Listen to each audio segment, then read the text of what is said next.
Welcome to this episode of the Disrupt Education podcast. Alli Privet is now in New York. I am in a frozen tundra of Chicago area. How are you, Alli? I'm well. I think this is going to be a cool coalescing of a podcast in terms of uh, me being in a unique teaching environment this month, and you're frozen in teaching in Chicago, and we have some global perspectives and predictions that we're kind of excited to break down. But it'll be interesting to see, I'm currently teaching an intensive course in upstate New York at Bard College, um, and so being in a classroom environment with, you know, young people who are I'm seeing very big differences in learning styles for the first time in many years. So to kind of dig into that in real time with someone who is on the other side of the pond and can kind of like shed light into ideas that we haven't maybe explored on this podcast, and I'm really interested to dig into them. 100%. Now, I've kept my eye on this person because we have very close branding, but I love it. This is Melissa McBride. Hello, Melissa. How are you? I'm very well, thank you. Awesome. Disrupt Ed, co-founder and CEO. Can you give us a little bit of background on who you are, kind of a brief history of your educational past, and then we're going to jump into some a spicy post. I think that's where we're going to go. So, Yeah, amazing. It's great to be here. So I'm Liz McBride.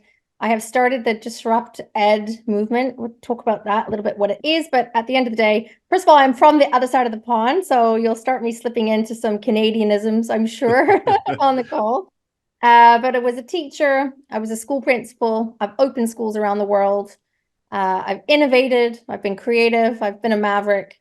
And most recently, actually, the project that we find ourselves in is we run the UK's first and only Department for Education accredited online school. It's our lab. I say that not because anyone's a hamster, but because we get to incubate stuff and scale really amazing ideas with young people at the heart of, what we do and why we do and how we do it. So I'm hearing that we're definitely dealing with a new generation. And I think that's why, right, disrupting this entire ecosystem is so important to the mission that we have as educators. excellent. Thank you so much again for being here. There was a post, and here's I'll just talk to the audience here for a moment. Obviously, I'm going to get into that online school and talking a little bit about that. But there was I have the post in front of me as a spicy post alert. And when somebody says that, that's the greatest hook ever, because I'm like, let's go. And you made some predictions for 2024. Talk a little bit about, why did you write predictions, and then we'll jump into those. Yeah, so I'm really lucky that I see things from a lot of different lenses, right? I'm a mom of four, so my eldest is 14. So I have one Gen Alpha, Gen Z, and the rest Gen Alphas in my own house. Being an educator, but also, having worked within the ed tech sector as a founder for quite some time. So I see a lot of what's out there. And I think from an educator's point of view, being able to make some predictions based on like what the center is, like what are we seeing, what are we breathing with our teachers, with the educators that we work with the schools that we support, and then how do we bring in the sphere of what's happening with tech, right? And we've seen a huge wave, and will it impact on education? I hope so, but we have to do it the right way. So that's really where the spicy post kind of was initiated from. But you'll notice, right, like what number one is, because I think it's the most pressing challenge. It's also the biggest opportunity to kind of create some of these things. Yeah. Yeah. You want to just dive into number one and Let's why go. it became number one?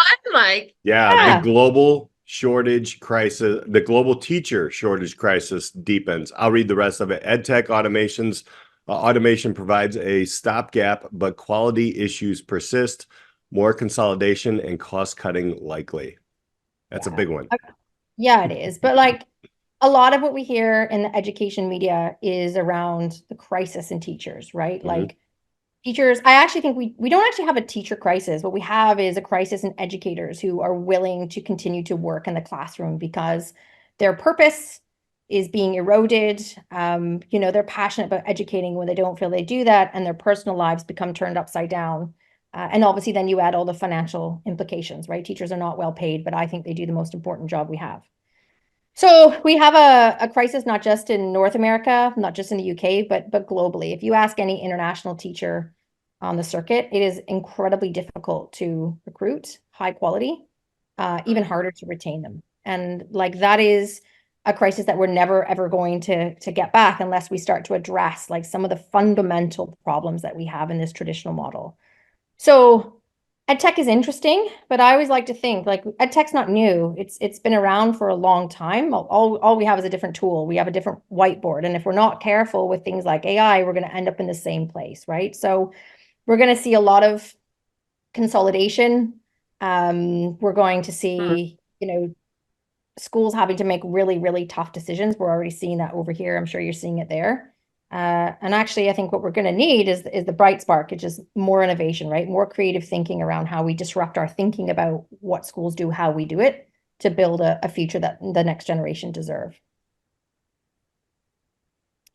When you said to start off this podcast that we need to, or maybe you said it right before we started recording now, I can't remember, but you talked about like, in order to disrupt education, you have to integrate all spheres. And when this first kind of point on the post is, it's looking at that through the lens of like, it's just going to become a necessity rather than like this maybe choice.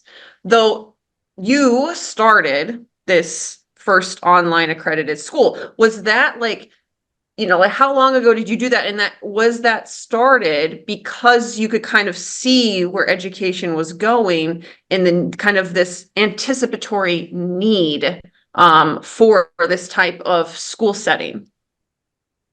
Yeah, so I guess some people have said, Melissa, you kind of see around corners, which is good and bad, right? Like seeing around corners is problematic because it makes it really hard sometimes to initiate and drive your ideas forward. But it is really important. And the school came about really because of my own experience as a parent, a working parent during COVID, right? So colleagues in schools, they did what they had to do, right? But there was no training, there was no preparation. And the immediate default was, we just have to take everything we do in a traditional school and stick it online and hope that works. Like hope it gets us through this week, the next week. So again, blindsided, right? And not really thinking through what a quality experience looks like online, not having time to change the way that we do things that it was fit for purpose.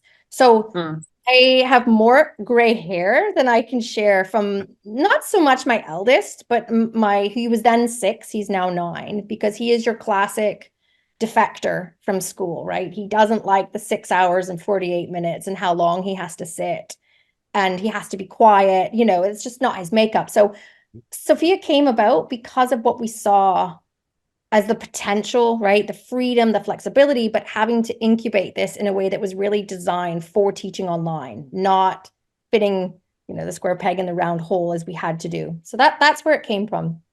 And really to do that, we ripped up the rule book. Like when I talk about disrupted thinking, I talk about like, you have to start from a blueprint that doesn't exist, like blue sky, right? How do we carry forth the things that matter, which really from my mind is the single biggest thing is we prepare children for the future that doesn't exist, right? That is our job as educators.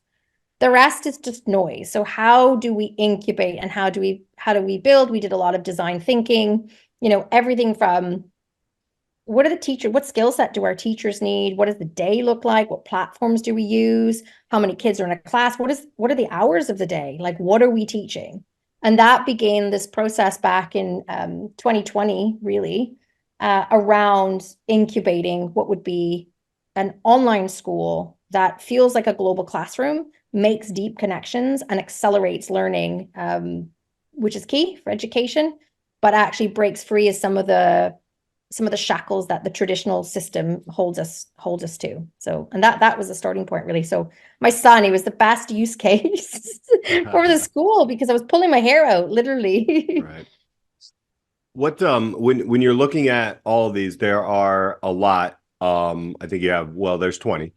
Yeah. What are some of the other highlights that you want to dive in? I will definitely connect this post to the notes to the podcast so everybody can see them. But what are some of the, I mean, I don't know if you rank them. Is that 1, 2, 3, or is it just like, you know, here is one. I mean, I love, two right away is the side hustles.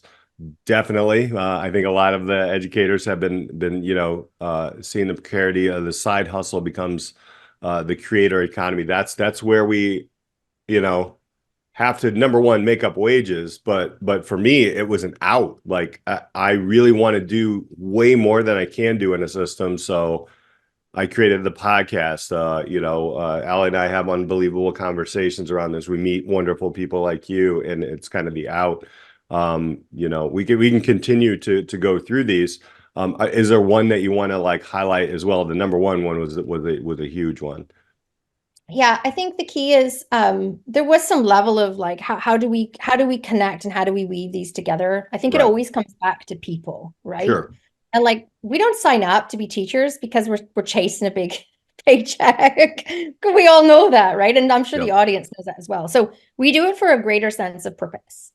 And when educators are leaving and you see a drain of incredibly talented, passionate people who just love connecting and who are no longer able to do that, they have two options. They will either find a way to stay inside, either because they begin to hustle on the side if it's a financial decision, or they leave full-time teaching, but they incubate another idea. So the rise of these edupreneurs, right, who are actually taking their ideas, their solutions that they have never been listened to maybe in the classroom, and they're pulling them forward. And tech is helping that, right? AI is helping to incubate more and more of it. So I think the key for me are always the ones that focus on the people, and then always the posts that come back to the center, which is what is the impact on learners?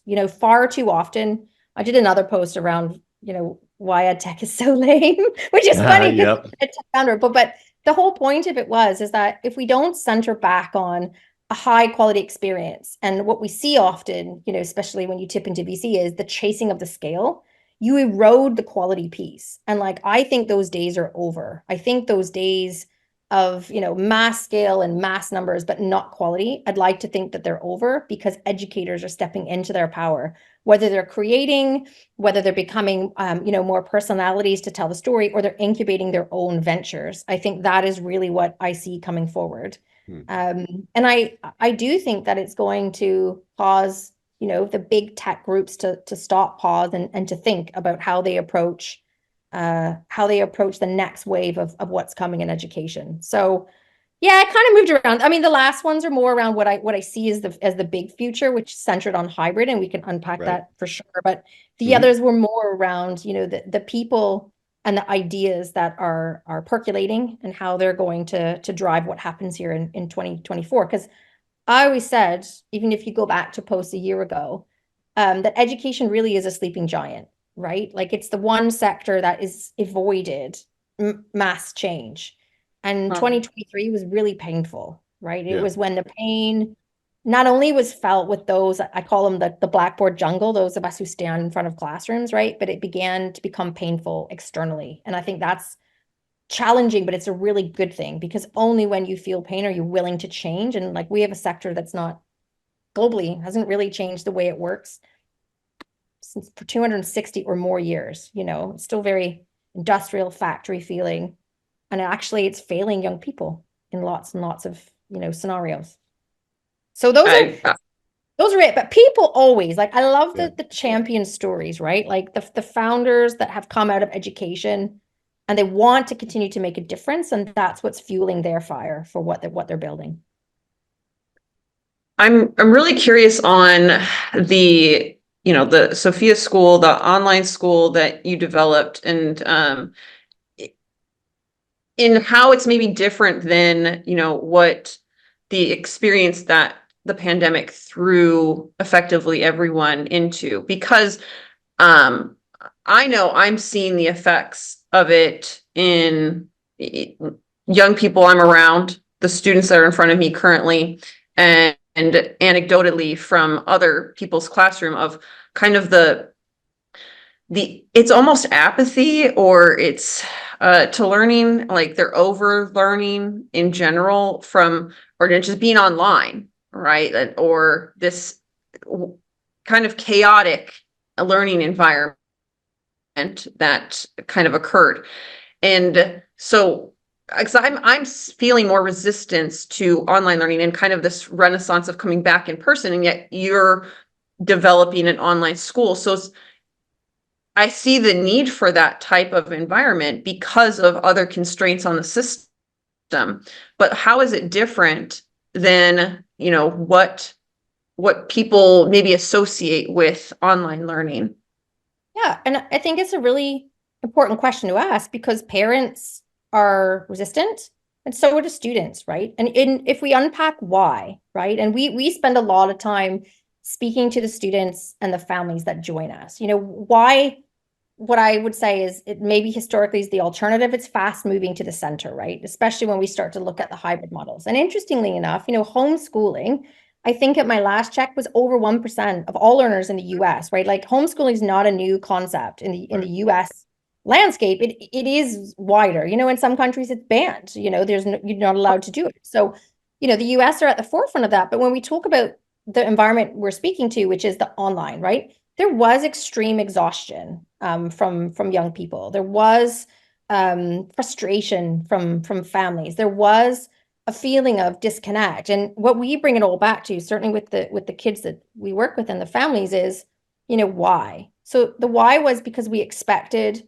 young people to work within the same 8 a.m. in the morning till 3 p.m. and sit online, back-to-back lessons with similar class sizes, right? Like, I don't know what the average class size is in the US, but we're pushing 30 here in the state sector. Yeah, it's about right. Here in the UK. Yeah. In the private sector, my daughter does go to a private school, which is the right school for her. I think that's the other thing. It's not a one size fits all, right? Everyone's different. And I appreciate that. So, with hers, there's 28. So, the thing about online is it only works when it can be engaging, when the content is interesting. Kids learn the tools super quickly, and like applying those skills through an inquiry based, a project based, where you can actually spend a lot less time online and learn a lot faster because the learning is personalized and it's collaborative. So when I talk about tearing up the rule book, what we don't tear up is the fact that our children need to work towards, the English curriculum standards, the standardized tests that happen here, which is GCSE, right? Like that's still the flight path. We don't change that, but how we get them there is really different. So at Sophia High, the kids have learning pods, we call them that, of 6 kids in a session. So everybody is seen, everybody's collaborative. There is no watching, listening lessons, they're all doing. And so we use amazing tools like a lot of the Google Suite, we're a Google partner. The kids, even the 6-year-olds, know how to use Canva Education and can create, they use VR. We're really finding ways to keep the levels of engagement high because reactions per minute really, really matter. And people don't know that there are reactions per minute in even in this realm. So I'm speaking, so obviously I'm very clued in. You guys are all listening, you're nodding, but if we had a massive group on here, right, reactions per minute, if they're just listening, will start to drop. And that was a very, very big problem. And then we expected kids, certainly in the UK, to like listen to the teacher during the live lessons, which followed the same timetable pattern as if they were in a physical school, but then carry that work outside, right? And that entire system just caused a lot of anguish, a lot of frustration. And actually, I think a lot of kids thinking, why am I doing this? Like, I could just learn this. Like, why am I having to be here? So we've really got to the heart of the problem, right? So for our school and our system, and kids are amazed. And by the way, a lot of the kids that we see initially are the ones who can no longer go to school. So what do I mean by that? Well, yes, they're ones that have been permanently excluded because they've hit the breaking point. They call it SEMH, which is basically mental health, anxiety. We've seen kids clinically depressed. We've kids seen bullied, all sorts. And so that's usually in a good proportion of children that come to us from the UK, the starting point. And like immediately we turn it around because of the engagement, because of the interaction, because of actually meeting kids where they are. What tools do we need to use? What are they interested in? Like we weave all of this through how we deliver what we do. And by the way, they're learning in half the time, less than that. So here, you'd be in school for 6 hours and 48 minutes, according to the DFE.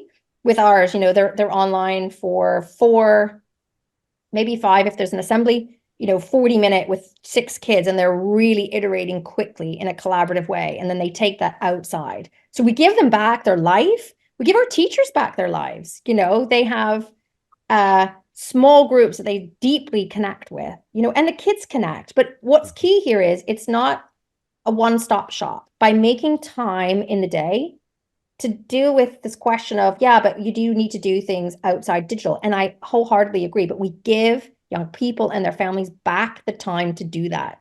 You're interested in art, you've now got the time to go and paint, or to go and play football, or to go and do the things and connect, because we've addressed what we're learning, how we're learning it, and the time it takes to do that. And I think that's been really, really key for us. It's interesting because number one, thank you for sharing that. That's a very different look at like hybrid and online that, I think a lot of traditional educators struggle with, right? So just as an example, we are in a couple of cold days, we had some remote learning days, or e-learning days, as you call them, here in the past few days. There's, my daughter's she's a sophomore in high school, and she's 15. And I teach at a different school. We do things different. Ours is asynchronous. We throw out, okay, this is what we can. You ask us questions, da da da da. My daughter, I would say, unfortunately, has to sit through classes. It's literally just like it was in COVID. It does not. I mean, they get worn out. It is what it is. My question to you then is, how do you encourage the entire learning community to, when my son was here, he's in college now, but for high school, when COVID hit, he was like, the classroom is now invading my space, right? Like if I'm at home, now, and then he would just shut it down. It was a mindset, right?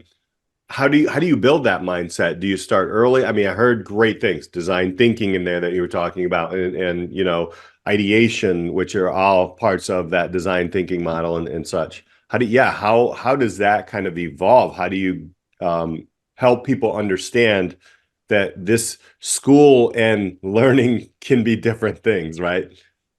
Yeah, and I think for young people, again, it's changing the narrative that they have in their head, right? It's changing that experience. That let's face it, I think the greatest portion of children, even if they do well, they don't really like school. Yeah. They do it because they have to. They don't do it because they love it. And I think that is heartbreaking as an educator, right? Mm-hmm. Like it should be the Disneyland effect, shouldn't it? Right? Like it should be the greatest experience, but it isn't.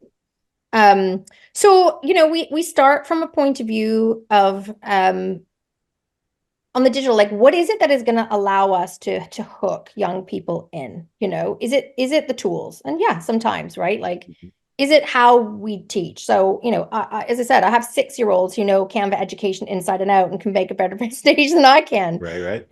Is it the project base where they're given the opportunity to collaborate and take roles? Is it the virtual side? So, we can use tech to really address, like, how do we meet kids where they are? How do we introduce things to them that are naturally going to be interesting, so that it's a place that they're willing to come to, willing to switch on, like you say, so that we remove that this is an invasion of my space and I don't want to go. Because school refusals, certainly here, absenteeism is off the charts. I'm sure the metrics are coming. So again, like really understanding, like, what is the psychology behind that? Because no solution that we put in place that actually doesn't address, like, what is churning that mindset in young people, it's not going to work. So we start with that.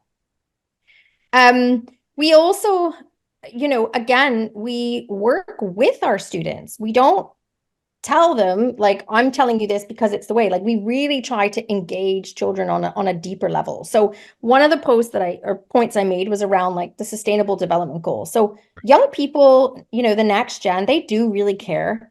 And we believe that actually, if you can equip kids with access to platforms or tools, and then make space and time to enable them to develop their voice, through their passions, like incredible things to happen. And when you can move and make time in your curriculum to drive some of this mindset, you see incredible things happen. And the thing about the school, I always say, like, we always invite people in. So the number one thing is hear from the kids. Hear from the kids. We put a lot of YouTube out, they create, because that's the first hook for adults. Oh, well, that's had this impact on a young person. Wow, what are they doing? So inviting people in to see. And I mean, we are so lucky that I have a laboratory school. We keep it small, intentionally. We incubate practice. We can turn and scale practice really quickly. So if I said to you, not even, it was the 18th of December, we decided to make space and pull eSports straight into our curriculum. And that's everything from teacher training to what platform to, how we're going to make it fit. And we just did. And like, that's up and running. We can iterate things. Why? Because the kids were telling us that this was a thing they were very interested in, and we're watching what's happening in the global space. And we think that's a great pathway for young people, right? They're already there. So the laboratory school allows us to iterate, but it also allows people to come and see for yourself, right? So we kept done with global school groups, with friends and connections, obviously with the inspection, and the willingness to like open up and say, look, come and see how this feels, like hear it from the people. And then groups or schools, educators will usually pull the gem or things that they resonate with that will work in their environment. Because even in one school board, schools are different from one place to another, right? And we need to honor that, because that's part of our culture, that's part of our demographic.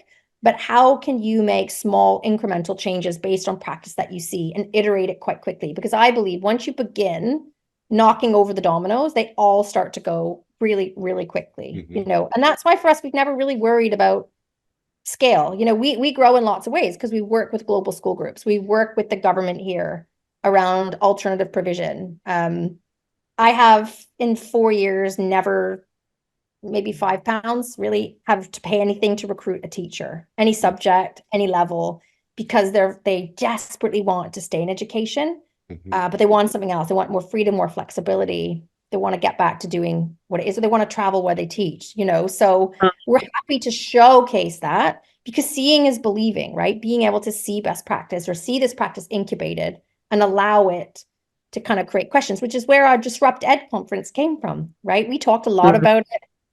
And I just decided, actually, let's bring some incredible people in a room at the Battersea Power Station, which is quite iconic in itself. I always think it's like education. It was industrial, sat derelict, and now it's been modernized into this incredible place.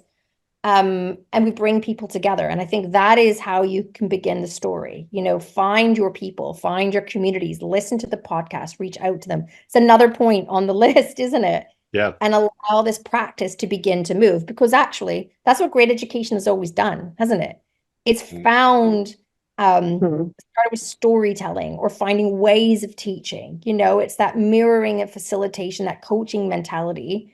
And like, that is what I love about this education community, is that is growing. And it's growing because we as educators care so much that we're not just going to let this continue the way it is, so it's like a rebellion from within, which I love.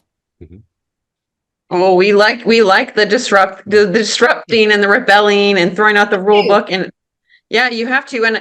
And when you were talking, the more people we talk to and we hear about their unique approaches to disrupting education and the way they're tackling it, oftentimes they are different routes because they are based in different communities. And to your point of that, it really does have to work with where you're at and the power of like a local community and scaling that.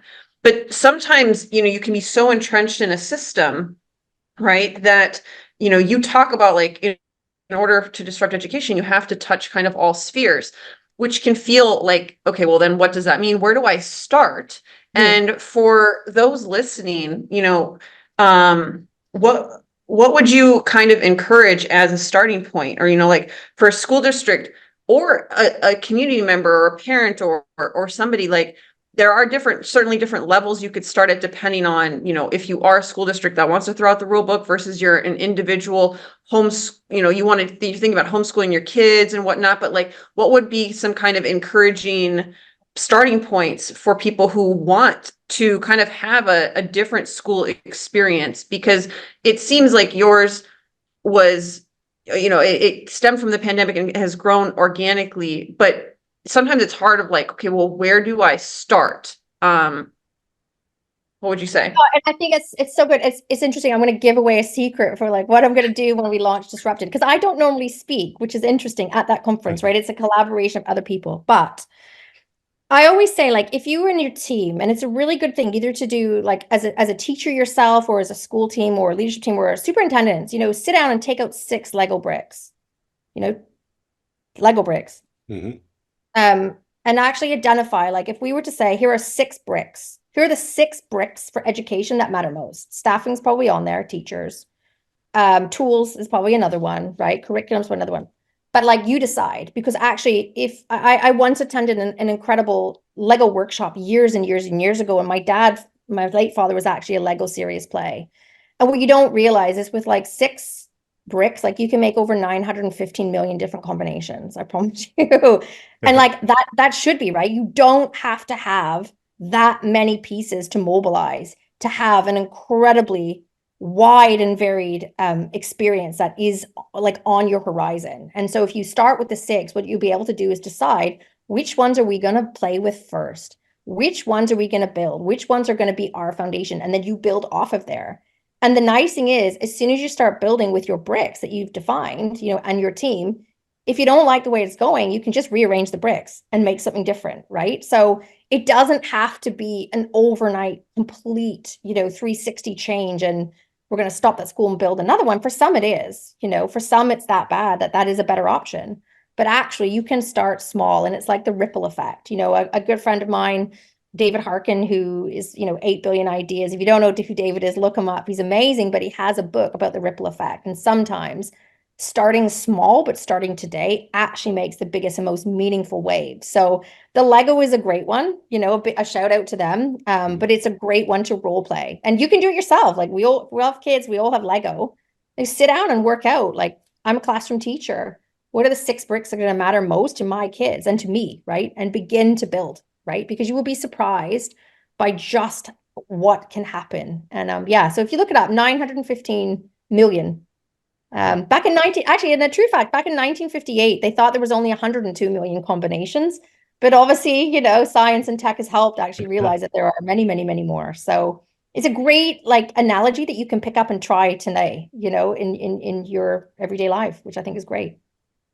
I remember we did an EF tour into Switzerland and Davos, and I was lucky enough to hear Sir Ken Robinson speak, which a lot of the awesome conversations you are actually doing a lot of, like in the element in the books that he's put out. I do remember there was a Lego aspect to it. This was probably 10 years ago. But that, yeah, totally. I love that analogy. And I think, one of the biggest Legos pieces of what the foundation is, and you've made this very evident, is the people, the educators. Listening between the lines to these amazing like conversations that we're having right now, I can hear, and I think our buddy Don Wettrick said it as well, Alli, is like, let's start giving the power to localized educators who have these dreams, right? I mean, underneath this, and when we're looking at, going back to the list that you wrote, like, it is about the people. There's a lot of interesting things that I can see mirroring in our general, like, kind of society, at least here in the States. Maybe you can, enlighten us about the UK and Europe and whatnot. Is the influencer is going away, right? Like and you kind of hit on it in the list as well. Like the influencer, this is going to work for everybody. And what you are speaking out about is a very kind of like Play-Doh-ish, like we can change things and morph things, or a clay model. I absolutely love that. You also talk a little about in the list, which I really like. I work with an ed tech company that is founder based, education based as well. It's Spikeview, but they are, is VC. They can see that as well, and there's a heavy conversation about that. And what do you see? How do how do you work with schools, and or you don't give the answer, you give, here's how you can do it for your community. Do you, number one, do you see like that kind of influencer kind of going away in the UK as well? Because we have students right now, those alphas are wearing shirts like, I am not influenced, like they're Yeah. actually saying it. And you see like, there's a lot of, there's a lot of educational influencers out there, and some people I know that are great, but they're sometimes too traditional still. Can you kind of go through like when you go to a conference like this, like and you put the Legos out in front, what are the main takeaways that you want people to take away from a conference like that, and maybe one or two things that you've seen, Yeah. with people taking their ideas and then putting it into their community. So I think the first point, something that came to mind, and it actually came from the Hershing report out of what's been happening in some US states, which I think is a really interesting point about empowering people, right? Mhm. Giving the power back, is there's a whole decentralized administration movement happening. And so I picked up on it, which was interesting, which was actually getting rid of school principals.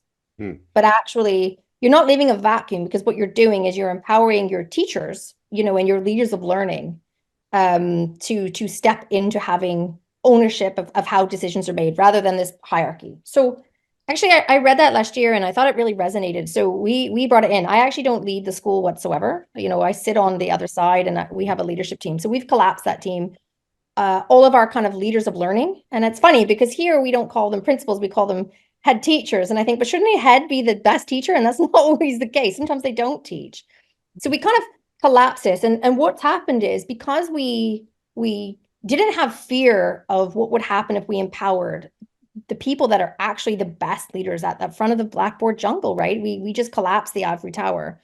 There's been some incredible ideas that are incubated, that are supported by wider staff, because everybody's on the same page. Everybody's understanding what the mandate here is, what the pressures are, what the challenges are. And it's like a one team movement. And that's really, really interesting. And some schools say, oh, how do I do that? And I say, well, we're lucky. I told you, laboratory school, we could incubate it in-house, but it didn't happen overnight. We spent 6 months planning how this was going to work and how that piece was going to come together. So leadership for us is a Lego brick that we play with, right? So how we work with others is, the first thing about the conference, it's an unconference. It's about as unconference as you can get, right? Like we use venues which are not, sometimes is it Great Gatsby meets a speakeasy meets a poetry slam? I don't know. We use these really incredible places where you would love to go with your friends, right? To sit, have a coffee, have some whatever, catch up, have some good food. And so that's the mandate that we've brought, because when educators come, whether you're an educator, leader, founder, and you engage in that environment, you make much, much deeper connections, so that's the first thing that we did. And then, all the people that came are people actually incubating these real things in their real lives. It's not theoretical like you see on the circuit.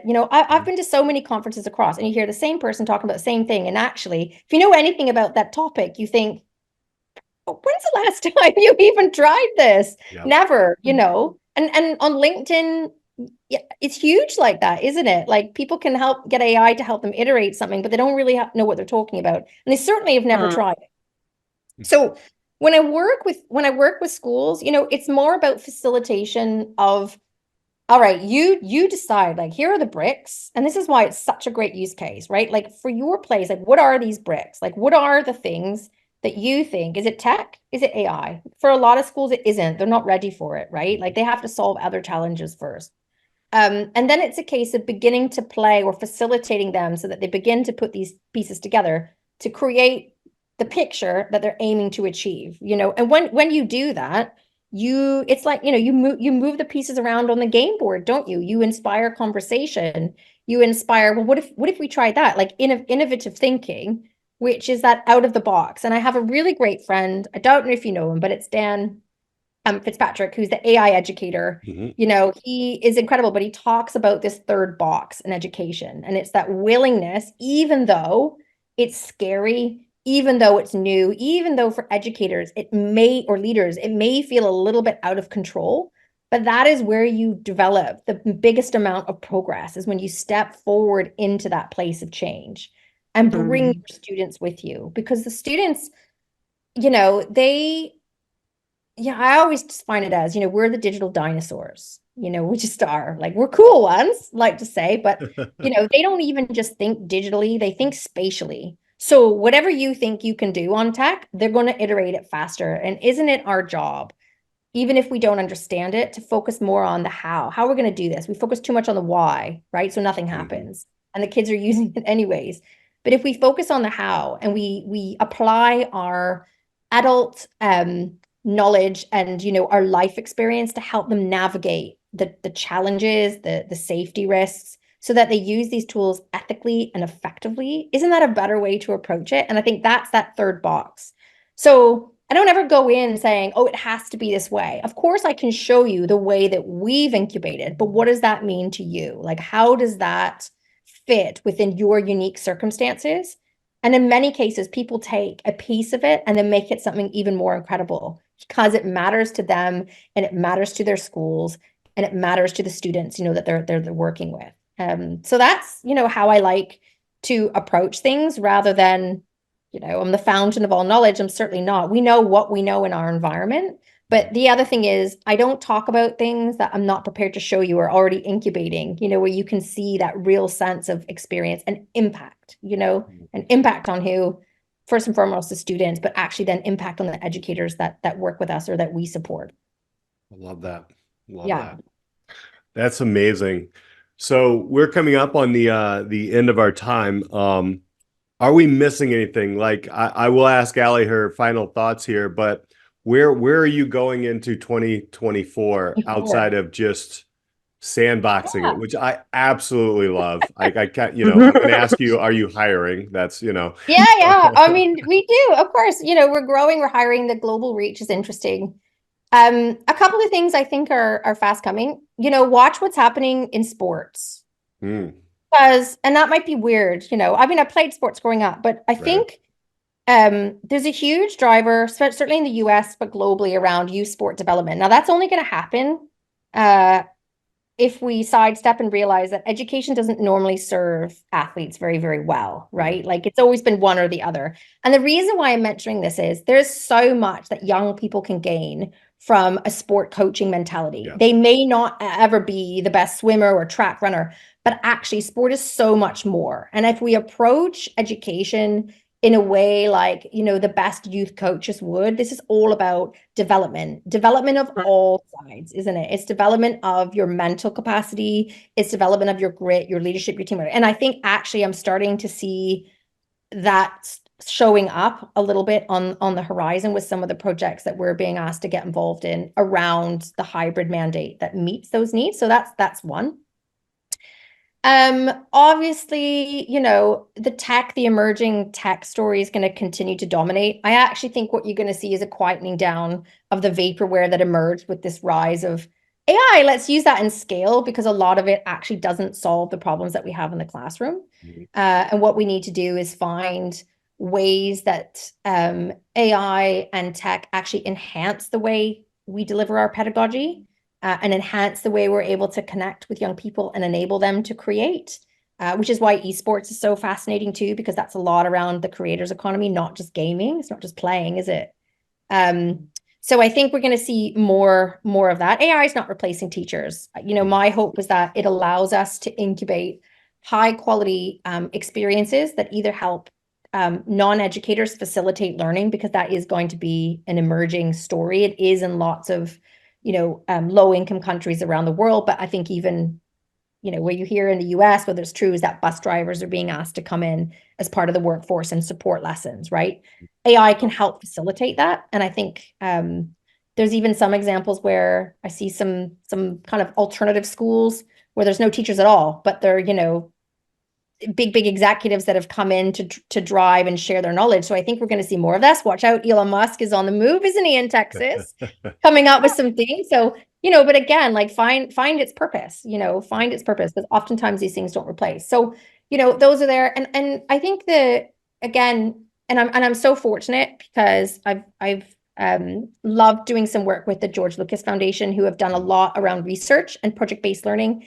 Project-based, inquiry-based, quest-based, whatever you want to call it, is a fundamental way of actually going deep in the curriculum, not just skating across the ice, not just like turning over worksheets, allowing kids to actually develop skills for life, develop skills that will help set them up for success, drive all of your learning outcomes through. And obviously, GLEF have been promoting that with Edutopia for a long time, but I know there's some exciting things happening from George Lucas and his team on simulation-based learning, so I think we're going to start to see some of that coming, that, their driver is that it's free and it's accessible, to young people around the world. So some incredible stuff coming to actually re-energize, our educators so that they can deliver fantastic learning outcomes for young people, whether that's in person, whether that's online, or hybrid, a bit of both. And I think that's fantastic. Love that. Love that. Yeah. Alli, there's a lot in here. I Obviously, know. our next podcast will be unpacking Melissa's ideas here and such, but what are your final thoughts on this one? Yeah. I mean, I think underlying all of this is sometimes from the educator's side, you can feel, and I've felt that, the growing sense of being almost this digital dinosaur, despite the fact, like, I feel kind of called out, but at the same time, like, in reflecting what you said, it's like my relationship with technology and going through the pandemic does have effects on educators and the way we approach the classroom.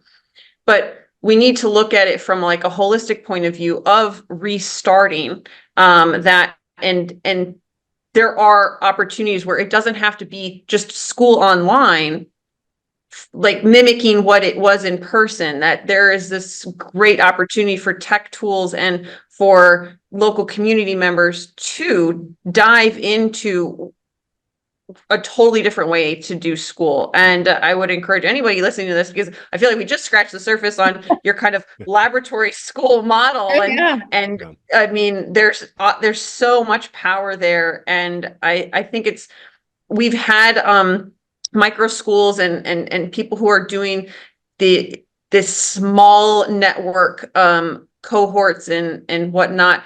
And I think if you are looking to make a change, that it can be faster than you think, and there are comparable people such as Melissa doing that work to connect with. So I was very encouraged and hopeful that despite maybe my sentiments or current sentiments that I'm experiencing with technology, that there are new ways to integrate it and innovate and have it be really, really impactful for the learning community and for our students. Right. Definitely, Melissa, you have a growth mindset, and that is something that we're looking for in a lot of educators, or we're trying to help burnt out people try to reignite their passion. Yes. We will post the link to the actual post for people to read, but how else can people connect with you and then see what you're doing and some really good assets for them to kind of connect? Yeah, so LinkedIn is kind of my go-to place. I think it's a wonderful place to build a community. So you can reach out to me there. So, Sophia High School lives and breathes. We do open the school up digitally, of course, for teams that want to come in. And that's something that we really cherish doing, right? Like when we can share, or the students can share their story and their experience, it really, really resonates and it hits home. And that doesn't matter whether they're a parent or a school leader or an executive of the global school group, that impact is really, really felt. So those are the best ways. And I think, I would say that the last thing I would say to do is, if you really want to know what education needs to look like, get those bricks and do it with the kids in your classroom, because they will actually open your eyes and your minds to things that they're thinking about, and it is for them, right? That's why we do what we do. It really isn't for us. But it's a fantastic exercise. And so if you've done that, post back, I actually have another post going out with the Lego bricks on the table. So for those that are listening, you're going to get a sneak peek as to what's coming, but it's a fantastic way to begin your journey, and see where you go. Fantastic. And don't forget the Disrupt Ed podcast as well, correct? You have the Yeah, so podcast. we do. We Yeah. do an event here in London. It's the second one we've done. We do take it on the road. We are taking it on the road. So we've got one coming that will be announced in Dubai. And obviously I'm having some requests from the other side of the pond, which is lovely. Come on over. Yeah, exactly. So, we do that. And then, we do jump on and do, LinkedIn audio lives and things like that. I think the more conversation that we can have and bring educators to a place where they feel like they're connected with their people, like there's no judgments, that actually the things that are being talked about and the ideas are actually, practical opportunities to put into place in the classroom. It becomes a safe place to incubate the innovation that we know, our children so desperately need. So yeah. Excellent. Yeah. Thank you for posting the 2024, the spicy post. That opened up a lot of doors for us. Melissa, again, thank you for taking time out in the evening there in the UK to chat with us today on the Disrupt Education podcast. So for Alli Privet, I'm Peter Hostrasser. This has been a great one. Our next podcast, Alli and I will unpack this a little bit further. Stay tuned to that. Again, thank you all for hanging out with us. If you haven't subscribed, go ahead and hit that subscribe button. We'll talk to you next time on the Disrupt Education podcast. Thank you so much for joining us on this week's episode of the Disrupt Education podcast. Be sure to like and subscribe so you never miss an episode. Are you ready to disrupt the educational arena you're a part of? For more ways to get involved in the work we do here at Disrupt Education, check us out at disrupteducation.co or find us on LinkedIn at Peter Hostrasser or Alli Privet. Our mission here is to help facilitate and amplify changes in the educational system through local initiatives and help you scale them into community movements. Our building network of disruptors in education are working to move beyond scores and grades as the only measure for student learning. If your school district, college, campus, or organization is looking for facilitators of this work, reach out on our website or social media. And if you have any thoughts or feedback on this week's episode or any episode, we'd love to hear from you. Until next time, keep pushing the boundaries, taking risks, and most importantly, disrupting education.